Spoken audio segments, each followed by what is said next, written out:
Thanks everybody for joining us today. We're excited to have you. I learned recently that this is the last event we're going to hold in this space before OTC Markets moves down to the financial district at the end of the month. So we're happy to share this moment with you. I know Pat referenced the Fireside chat and our social media did too. Looked a little bit more closely at our insurance documents and decided to nix the fire part of the Fireside chat, but we promised to keep the same kind of warm tone throughout. We're going to cover a lot of ground.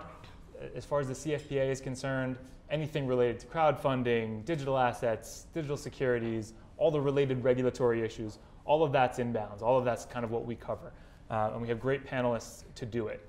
We're going to reserve some time at the end for audience questions. So if anything the panel says sparks an interest, sparks a question, just try to make note of it, keep it in the back of your mind, and towards the end we'll give everybody an opportunity to chime in and pick the brains of our panelists. I will introduce them now. Next to me is Robin Sosnow. She is a securities lawyer here in New York and a professor at the Central Michigan University Graduate School. Robin has a practice focusing on small company entrepreneurship and equity crowdfunding and legal innovation and basically everything related to what the CFPA focuses on a regular basis. She is also, importantly, the author of the Crowd Crypto newsletter, to which you should all subscribe if you don't already. A fantastic source of just keeping abreast of what's going on in the crypto community. Next to Robin is Vince Molinari, who wears a number of hats, prominently as the co-founder of Templum Inc. and the CEO of Templum Markets, which is its wholly owned subsidiary. Templum is a FINRA member broker-dealer and an SEC-registered ATS, which we at OTC Markets know a little bit about as well. Vince has over 30 years of industry experience. If you are a regulator, 20 years, 15. If you are a regulator or a legislator who has any involvement at all in the financial markets, you've either heard Vince testify or been in front of been at a panel in which he's participated or seen him on TV. So very excited to have Vince be able to chime in from his perspective as a market operator on all of the issues relevant to today. So like I said before, we're going to try to keep it conversational, but I will kick it off with just a couple of questions to get the conversation underway. I will start with Robin to my right. So as a practitioner, what are you hearing from the companies that come to you? Do they understand the difference between the different forms of crowdfunding, between digital securities, and then what kind of advice are you giving them to sort of set them on the right path? Sure. So in our practice, which we've been running now for about 5 years, we work with really early stage companies, brand new startups who are just coming in and getting off the ground, to companies that are Series A, Series B level. And in those conversations, we get a mixture of interest. Crowdfunding is definitely on the table. When it's not, we'll put it on the table and introduce our clients to that subject matter, and often there's a bite. But also we're getting kind of an equal amount of inquiry in the new digitized securities space. Those tend to be a little bit more mature companies that are looking to conduct their Series A in tokenized format. And then of course, through, I'm also, it was a great intro, but I'm also a joint venture partner in another law firm called Digital Securities Law Group. And through that firm, we work on both tokenized fund projects as well as private company projects. So there's interest across the board. Even just today before I came here, a prospective client called and they said, we're looking to do a seed round, but he really wanted to focus on what his seed round meant for his future Series A round. And we brought up tokenization, and surprisingly, he's a blockchain company that's not looking at tokenization. So interest comes from surprising places, right, and disinterest comes from surprising places too. No, that's, I guess, to be expected, right? Yeah. Companies just sort of want to understand how they can raise capital, and the universe is theirs after you explain it to them. So Vince, a similar question for you, but really from the standpoint of the operator of a platform. By the time a company gets to you, what are they concerned about? How are they using Templum to sort of interact with investors and explore the market? Yeah, a couple of great things in there. And first of all, thanks for the very kind introduction. Hearing 30 years, you start to measure it in decades, but thank you. And of course, thanks to CFPA and OTC Markets for putting this all together. So really, really wonderful. Yeah, so I think we're at an interesting intersection when we talk about digital assets, tokenization, security tokens, the world of private markets. For us, I think at Temple we try to demystify it a little bit, that it's not cryptocurrency, so we kind of start there, right? So very much not a revolution, as we'd like to say, an evolution of capital formation, secondary liquidity. The world of cryptography has certainly been wonderful to bring, I'd say, visibility and awareness to this, but we don't transact in, I would say, anything that is a cryptocurrency or even a utility token. Right. So we leave that argument to other folks and perhaps legislators or other regulators who are going to try to move that needle. We start with the standpoint that this has always been a security. It is a security, so we have this wonderful rule book that we can operate in the 33 and 34 Act, and thanks to CFPA and CIFRA and the early organizations, this wonderful movement from the Jobs Act that all kind of collides at this point. So for us, the digital representation really is the evolution of the ownership reflection. And our great friends at Computershare in the back, and certainly Carter over here, when we look at what does that mean, right? For us, it's looking at the unregistered security market or the illiquid instruments. How do we take this vast universe of $3 trillion of annual issuance here in the United States and bring a level of visibility, transparency, and we feel smart securities, as we would call them, on a smart contract is the way to bring standardization, best practice, information disclosures, access to information that we didn't have before, audit trails. So it's a little bit of the blurring of the lines, I'd say, between a private, non-tradable and a public instrument, that we're kind of blurring the lines a little bit. Are people coming to you after having talked to somebody like Robin where they have a little bit of legal sophistication on their side, or is it a little bit more wide open? I'd say if you asked the question 2 years ago, much different than today. Yeah. I think there's been not unlike, again, the early days of the Jobs Act, that education and awareness. So I think we're seeing a level of sophistication today that we weren't even 12 months ago. A lot of institutional engagement. What we thought was early on more democratization, accredited market place that has kind of flipped on us and gone very much institutional. And we think we will trickle down and get more democratization back in. Right.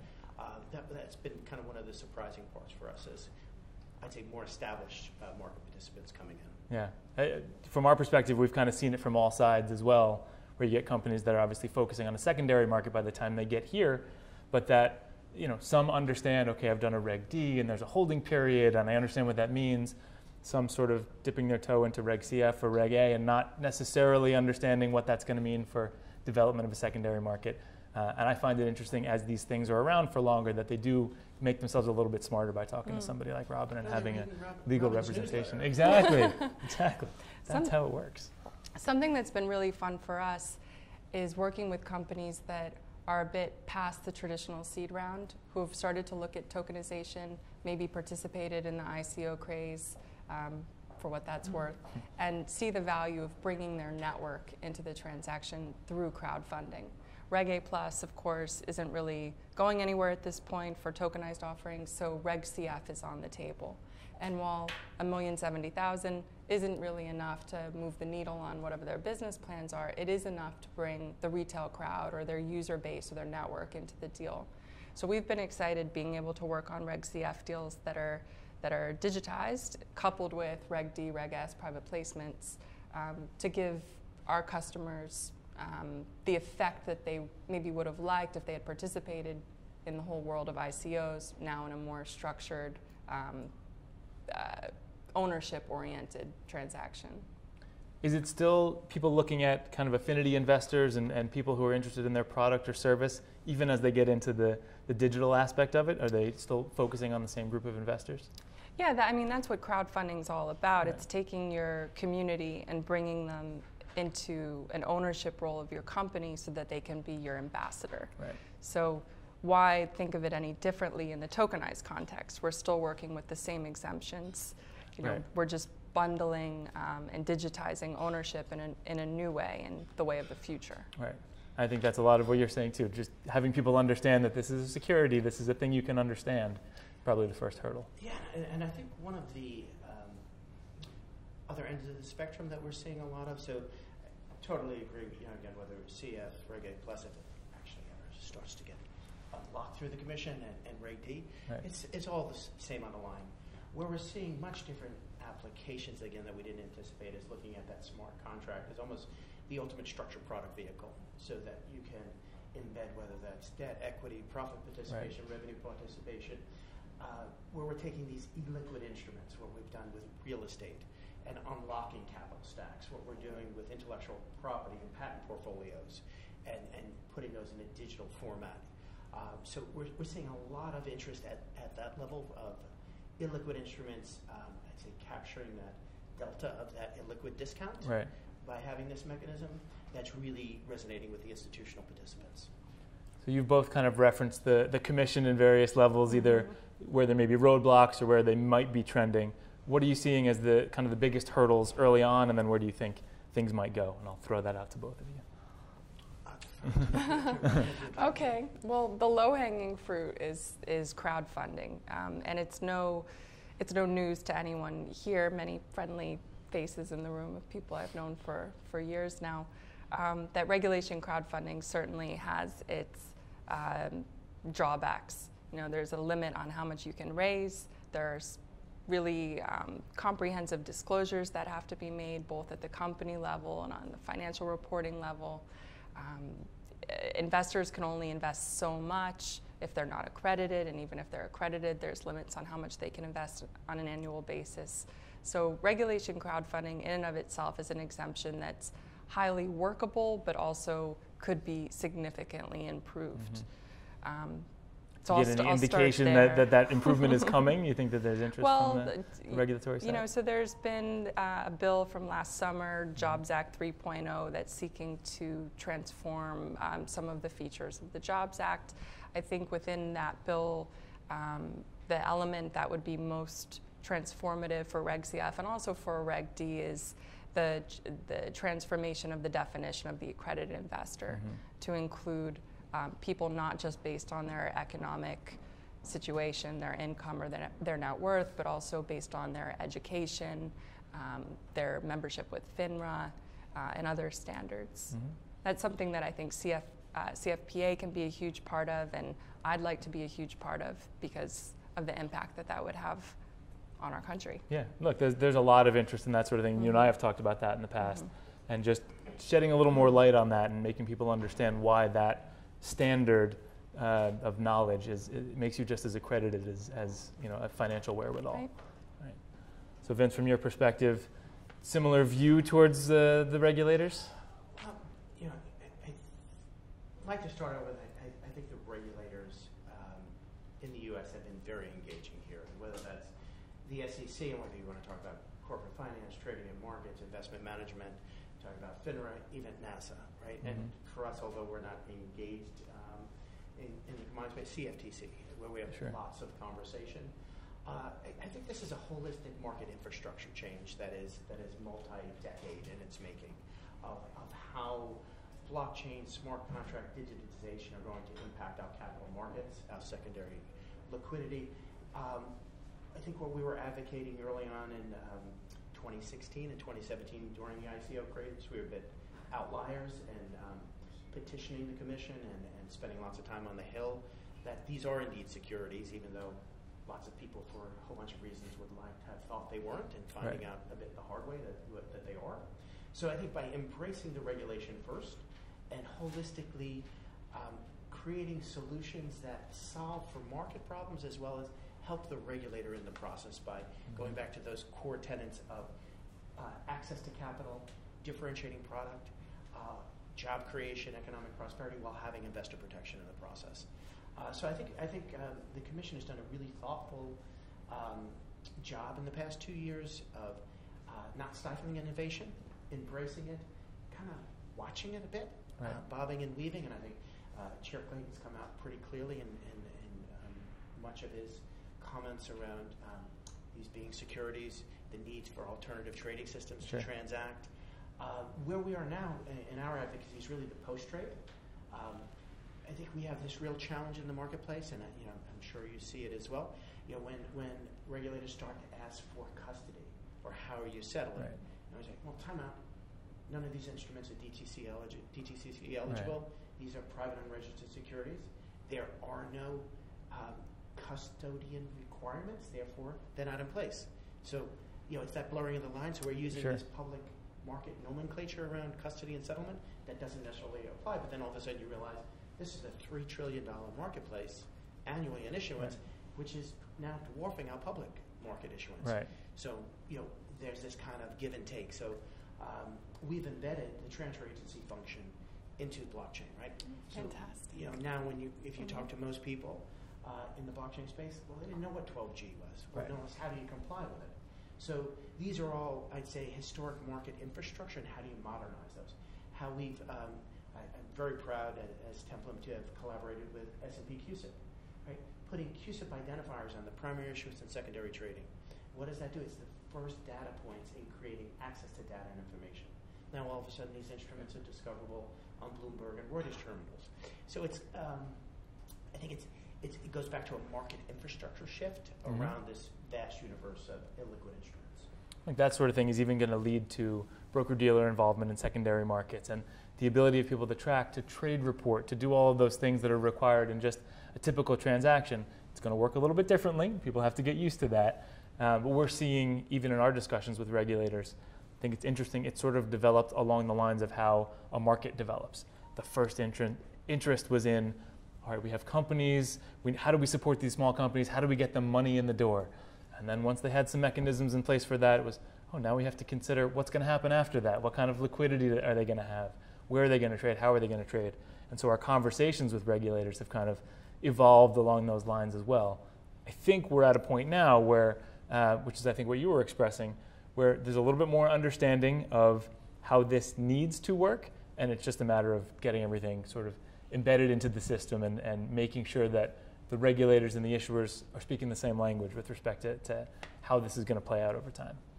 Yeah, and if I can add to that slightly for us, and it's a lot of the folks in this room, it's CFPA, it's CIFRA, it's going back to the early days of before the Jobs Act was the Jobs Act, and there was the individual titles.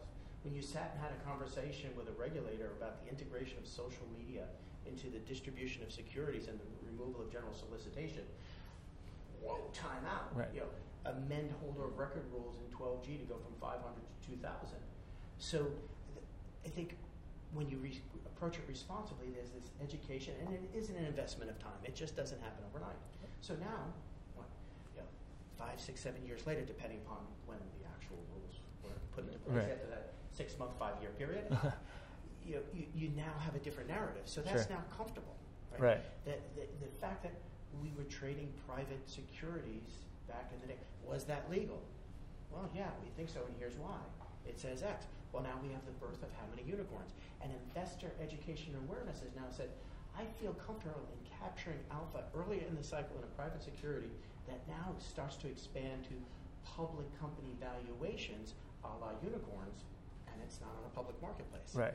So that whole paradigm changes over time. So I think that's this reinvestment of education in the next technology with regulators and market participants. So I think when we look at this in 2 years from now, it's going to feel pretty comfortable. All we did was move recorded ownership from what was paper certificates back in the day to the paper crisis in the 70s and the creation of DTCCC and electronic recorded to, wow, feels pretty comfortable. Nobody wanted to give up their paper certificate to have electronic. Well, I think we're in that same cycle here. So. Sure, and look, the electronic market is what leveled the playing field. I think it's a good segue into also how investors are interacting with this market, and we focus a lot on how companies feel about it. But before we leave the regulatory topic, I just want to point out that while, yes, this is all true when it comes to securities, and there already is an existing framework, and now we're just migrating to a new infrastructure. The topic of what about the tokens that aren't securities does matter too, and some of our politicians and regulators care about that topic too, and certainly from a global perspective, we don't want to get left behind because we're unwilling to create a strategy or a protocol or a new asset class for tokens that really don't represent ownership. We have so many inquiries from companies that want to get their tokens out into the hands of their network, but their tokens don't represent ownership. They truly don't. There's no dividend model associated with them. There's no underlying economic rights. They're sometimes baked into a referral program or a point system or a membership system. And they want to issue them and they don't want to raise money in connection with those issuances, but they can't airdrop them. Right. You know, we've learned with Tomahawk, and they're all securities according to Clayton. So, or maybe that was Hidman.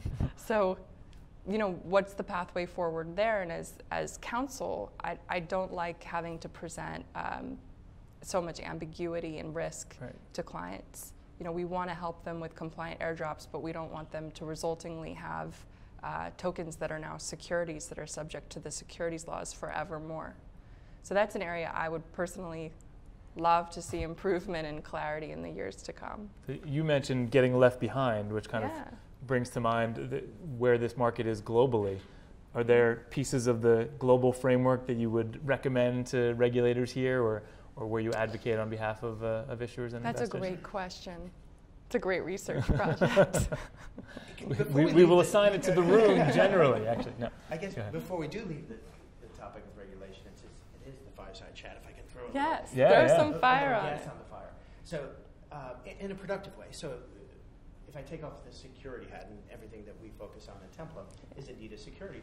But I will tell you in our conversations, there is a tremendous value in non-security token instruments, right? Whether we want to call those a utility token, consumer token, whatever brand that folks want to put on it. It's a question, I think, to me is, are people being honest of what the functionality actually is, right? So, you know, Congressman Davidson and Soto, the Token Taxonomy Act, right? There's a pathway to say, hey, they're asking for preemption of securities law for utility tokens. Likelihood of that happening in that slim to none, but I think that they're creating the visibility of the narrative. But when you look at the power of app development, fan base engagement, consumer engagement to a brand, machine to machine applications and growth of a true utility token, if it stays on app and does its thing, and somebody doesn't lift it off and say, oh, by the way, now I want to trade that somewhere, it changes the very nature of what that instrument is. So, yeah, it's going to be fun. Do you think it's a question of people being honest about it, or not understanding necessarily what they're getting into, or some mix of both? I think, you know, pre-Dow 21A really in, you know, summer of 2017, that the naivety argument kind of went away. So I think we're somewhere between, let's be honest about it, and let's compete globally. Right. So there is a balancing act, and I think there is a value to whatever you want to call it, how this could be utilized, if it's true native to the app and the intrinsic value there, how it rewards, how it could be non-economic. Absolutely. Right. And now there's enough sophisticated advice available for people that I think you're right. The I didn't understand what I was doing argument sort of falls by the wayside. You know, we see it a lot with companies as well. That's why we have our kind of disclosure-based philosophy around companies that may not be as well understood, or where the trading market isn't as well understood. Give them an opportunity to put everything out there that needs to be out there in one space so everybody can see what's happening. It gives regulators that opportunity, and investors. It gives their competitors a little bit of an opportunity to learn from what they're doing. But it sort of sets a guideline that everybody has to follow, and then you can't say, oh, I didn't know. It's really... What we don't want is regulation by enforcement. Right, so exactly. The more clear lines of delineation and engagement that we can have, the better. Sure. Even focusing back on crowdfunding for a second, the way we've sort of engaged with the SEC and even with Congress around Reg A was exactly to that point, was, okay, what you want to do is draw out as much information as possible from these issuers. This is a great opportunity to get them to file something with the SEC, to get investors. They're going to have access to all this information, and then an immediate public trading market. So now's the time to build in the disclosure regime that you want, to work with the states, to your point, take advantage of all the resources that are available. You know I'm going to bring it back to secondary markets. I can't not bring it back to secondary markets. So even going back to where I was headed earlier, with respect to the investor community, where I think there probably is more understanding, maybe outside of the affinity investor for a particular issuer. Are they facing the same questions and issues? Are they coming to you and saying, how do I get a foot in the door? How do I get involved in a particular type of company? Well, to be totally honest, I work primarily with issuers. So I deal with investors to the extent that my clients' investors have questions. Well, I'll flip the question then even. So when you're dealing with a company, Are they concerned about what the liquidity is going to look like? Do they feel like that impacts their ability to fundraise, and are they focused on that, or is it really much more about getting things in the door? Okay. You know, absolutely. I mean, liquidity has been a major component of these early adopters' attitude towards and willingness to pay for tokenization services. Right? We're at the very beginning of this digital journey, and it's expensive to play in the space right now, which is something that will and should, you know, decrease over time. So for these early entrants that we're working with, they want to know what's the pathway to liquidity. And I always ask at the beginning, is that your only objective? Like, why are we tokenizing, right? Because this would be a lot less expensive exercise and potentially would avail you to a larger institutional crowd if you didn't. Right. But with that in mind, for companies that really understand the attributes and benefits of the space and are committed to pursuing it, you know, transferability and resale is a major part of the conversation. Having relationships with secondary trading platforms is absolutely essential. Working with issuance platforms that are plugged into those secondary trading platforms is also essential. So. Yeah, I think that makes a lot of sense. And Vince, you referenced even institutional investors. I know Templum does a lot of education in terms of getting people to understand. Are you finding that people know what they're in for when they come to you? More so today than just 6 months and 12 months ago. I think the euphoria coming out of the marketplace and the recognition that the ICO market changed and people lose money, and a lot of money, and now there's casualties, right? There's lots of unfortunate individual investors that are now stuck in the former iteration of ICOs that are deemed to be securities that were not issued properly.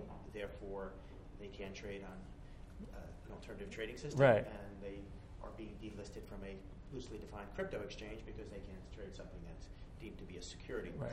So that pain point is really terrible right now, because there is literally hundreds of thousands of investors that are stuck. I'd say the upside to that is it's created this recognition of there's a right way to do this, to your point, right? That looking at a pathway to liquidity and putting a digital wrapper on it isn't this magic solution that all of a sudden you're going to list and there's tons of volume, right? But there is a great benefit in having a defined pathway to liquidity at a certain point in time pursuant to resale provisions. That I think is very helpful to the issuer in aggregating capital and being able to define that. Sure. I mean, we call it the slow PO, but it goes by many names, right? If you're going to do a restricted offering, okay, understand what that means and understand that you're going to have that capital to play with, but that over time you're going to have you're going to have investors that have the ability to transact on a public market, that can interact with broker dealers, that can hold it in their brokerage account. I think those are steps along the pathway there. Certainly with the kind of more traditional securities that we'll see, that's where it's evolved to. And I think to your point about these really being securities just that operate in a little bit more of an efficient manner, that's where this has to head. So how can, because I see Pat still here, how can organizations like the CFPA provide the most benefit as we're kind of along this continuum that we've been discussing? Well, certainly events like these are hopefully useful to the viewers from home and the people in the crowd. Connecting with the members of the organization, we're a friendly bunch and available for questions, not just on days like today, but generally. I think making use of the resources and the people that the organization is connected to is absolutely essential. There's a full dashboard online where you can find those people and get their contact information and connect with them. Yeah, I think to Robin's point, for most of us around this stuff, there's a passion, and it's not just a job, right? So there's this willingness to help, to educate, to have conversations, and really to build momentum, right? The strength of CFPA and what was created through the Jobs Act was really this galvanizing of individual people who are advocating, saying, okay, it's time to have a bit of a halo effect. And the strength of that became very powerful and still is today. Sure. Robin foreshadowed this earlier, but I think the CFPA, I know the CFPA is going to get involved in a little more direct advocacy through letter writing campaigns, through interacting with regulators as an industry association. And so for all of you, to the extent, again, any of these issues sort of resonate or you have different answers to the questions of what would be most impactful, how can we best sort of define the path that regulators need to follow, I think that's really useful feedback for us as a panel, for the CFPA generally, so we can work that into the advocacy efforts that the organization is putting forward. I'm going to hold off on kind of closing comments from Robin and Vince and just see if there are any questions or thoughts from the crowd. Like it, hands up immediately. Yeah, go ahead in the back. Yeah, Robin, you made a comment that for Reg A plus tokenization wasn't really going anywhere. Could you elaborate on that? Well, what I was getting at is that there hasn't been a single tokenized Reg A plus qualified to date, despite that there have been many, many filed. I mean, as far as I know, that was the status as of last week at least. So from my perspective, when people call me and they say, we want to do Reg A plus, we're willing to, we're in it for the long haul, I'm like, how long of a haul are you in it for? Because we're looking at 1.5 years right now for the initial people who I know who filed last year or in 2017. And what are the comments that they're getting that is holding this up? Hundreds of them. That's what I'm hearing. And we're not active in the Reg A plus space organizationally for that reason, but I think when we talk about advocacy, that is a pain point that needs to be solved within the commission. Right? Great benefit of the Jobs Act was Reg A plus. So I think if we're talking about globalization, we're talking about continuing to move the U.S. forward. If you move away from ICOs and you're trying to do it right and you want to engage that retail environment, man, oh man, does Reg A plus look beautiful to be able to do this with. And the moment you put anything remotely digital in orientation onto that Reg A plus, you better get in the line of a long queue and lots of comments and be prepared to spend and kind of wait it out, which is really unfortunate. Sure, go ahead. If I buy a stock, I will have a quarterly report, right? But if I buy all this crypto, how I know this owner, 26 years old, may just have raised so much money and jump on the jet plane and have a good time? Because there's no disclosure and no accountability. So You sound like an advocate for the OTC market's disclosure-based philosophy of putting information out there. And look, those are some of the conversations that we're having with folks that are more involved in the initial issuance processes. Just like we do with securities now, where we can categorize them into OTCQX or OTCQB, and you see that disclosure and it's consolidated in one place. Is that a path? Is that a useful tool for potential investors? It sounds like it is, certainly in your case. Venture capitalists, they can have a meeting with the company because there's only a small number of investors nowadays, right? If you have the crypto, there's so many investors about these tokens, and they need to have disclosure too. All right. Yeah, and the issue that comes up, I mean, this is a little bit off topic, but it's come to my attention many times now where someone who I'm doing business with also invested in ICOs and lost a whole lot of money, and they say, what are how can I get my money back? Super simple. How can they get their money back? And there's really two pathways for litigation to be ensued. One is to make a securities-based claim that it was a security and the money was, misspent, or they didn't provide ample disclosures, or it wasn't conducted in compliance with the securities laws, and therefore they should be able to get their money back and give those tokens back. And the other framework for cause of action is based on fraud. So Scott Anderson's here. He'd be a great help on this kind of thing if you know anyone interested in it.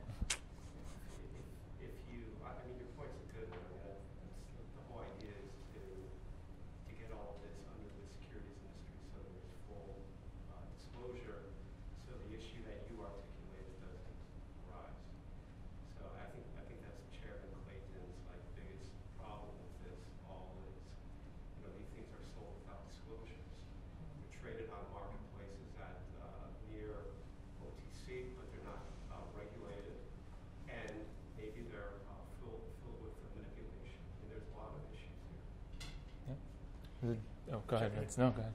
And I can't help myself, so and this one kind of gets me troublesome time.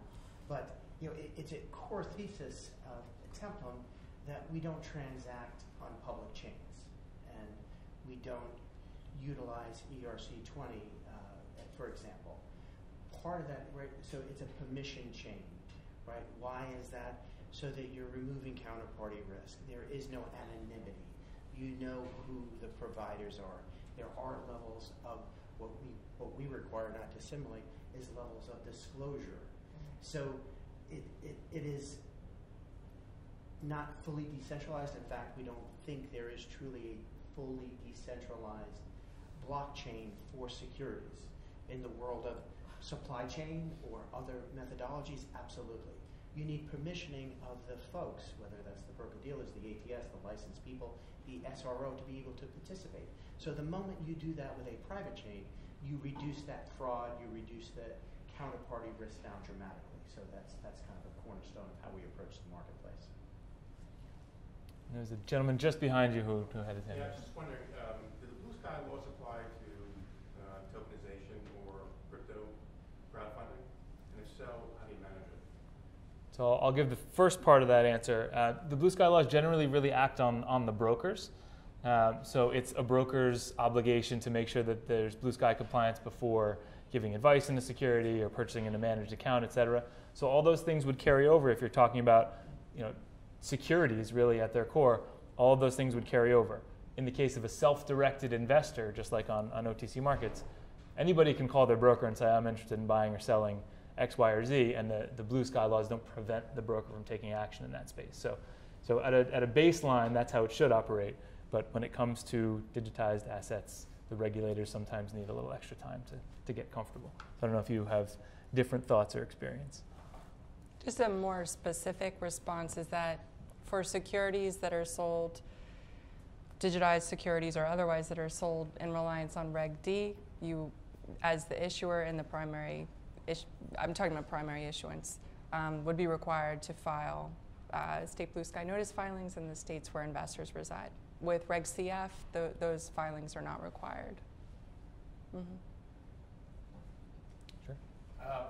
Old school question about common stock issuance using Reg A+. It's funny that that's old school now. But, and any progress on getting them to be able to be quoted immediately upon closing on OTC? And maybe this fits into the blue sky stuff you were just talking about. To some degree. So in terms of our ability to handle it, since Elio came on, we've been able and kind of ready. It's just a question of getting the rest of the industry players involved. So there's a 211 that has to get filed with FINRA and get approved. There has to be a transfer agent on the back end who's either working with DTC or otherwise facilitating that kind of transfer. There have to be brokers and clearing firms that understand what this thing is. I think we've taken a lot of strides in that direction. To Robin's point, as it sort of relates to tokenized assets, it's going to be a lot harder to get that movement. But from your old school 2016 question, I think we are much further along. We now need a couple of really good Reg A companies to come through and break down what's left of those barriers. So you think the right companies coming along, filing the offering circular and asking for this might help break through? I really do. I think that will go a long way. And then once, even at the initial, even with Elio, the initial Reg A, we had conversations with clearing firms to sort of get them comfortable with what Reg A was and how it worked and talk to their compliance folks. So I don't want to say attractive, but maybe the more sophisticated the issuer is who's conducting that offering at the outset, you're going to have an easier time having people understand. Thank you. Sure. Sure, in the back. On the successful campaigns that you've seen using social media to drive the funding, do you see any patterns of, we've heard for every dollar spent they're raising $4, $5. Have you seen any metrics starting to develop in the market? From our side, we haven't. Most of our engagement is still institutional. So we're kind of using the social media as education awareness around the business and certainly the availability of the security for sale. But I'd say in fairness, without a big retail focus or any retail focus, we don't have those KPIs. In the crowdfunding context, marketing is so important. So I similarly don't have any specifics. I work with, or I refer people to Dan Baird when they're looking to hire a digital marketer to facilitate their campaign. And he may be able to give you those stats. But what I do know is that my clients who abandon marketing or expect that the funding portal is going to raise the money for them, they don't get too far. So preparing pre-launch, pre-filing of the Form C and getting some traction on social and maybe newsletter, you certainly cannot advertise the fact that you're crowdfunding until the Form C is filed, but you can build up your company in the months that precede the offering launch. And then from there, utilizing social media and other online digital communications to attract your network, is absolutely fundamental to a successful regulation crowdfunding campaign. Yeah, we have time for maybe one more, or we'll go to some closing comments, and then I'm glad we opened the bar in advance, but it's still open for afterwards. we won't hold you up for too much. Exactly. I think that added to the flow of the questions here. No, any final thoughts or things that I didn't ask about or we didn't get into that you wanted to address? Listen, I think the water in the pool is getting warm, right? I think it's, I don't know if the lanes are quite there yet. In fact, we like to say people talk about this being early innings. I think we're still building the stadiums. But this is big, and it is multi-decade. Digital assets, blockchain, are here to stay for sure on our side. And I think it's going to evolve to the public markets in a big way over time. But I think the opportunity is around the unregistered and liquid instruments right now. The number of public companies on the exchanges has declined 50% in 10 years. Don't you think that has a lot to do with why we're receiving an whole new market that's digital? That's my business plan. Yeah. That's a good closing question. Thank Home you for run. the promo. Look, it is. Thank you. It also depends on how you view what a public company is, right? You're right, certainly, and you couched it appropriately in on the listed exchanges, but public company has, certainly from OTC Markets perspective, a different definition, and then as you get into what Templum's involved in, an even broader definition. So there are a lot of ways for a company to be public. Well, traditional. Right, sure. No, I agree. Yeah. I agree. Robin, anything to close? So to close, I'm absolutely beyond grateful to have been invited here today to participate in this with you too. Right? Me too. No, you gave a good one in the beginning. Right. Really though, thank you. Thanks to the CFPA for putting this on and to the OTC Markets for hosting us. For me, I started lawyering 6 years ago, and when I came into it, crowdfunding was my calling. I discovered it in business school. I decided to open up my own shop and pursue equity crowdfunding. This whole world of blockchain technology was not on my radar at that time, and it's completely blown my mind. So I thought I caught an early wave and was one of the first adopters of the Jobs Act, and I go by Jobs Act lawyer, and it's been my thing for a little while. But now to have caught what seems to be the tidal wave, and to be around people who are also so involved and engaged and accomplished is really exciting. So I'm glad you're all here, and please feel free to connect with me, whether you're in the room or at home. I'm available. I'm not going to try to top that. Thanks everybody for coming, and thanks to the CFPA, which was great.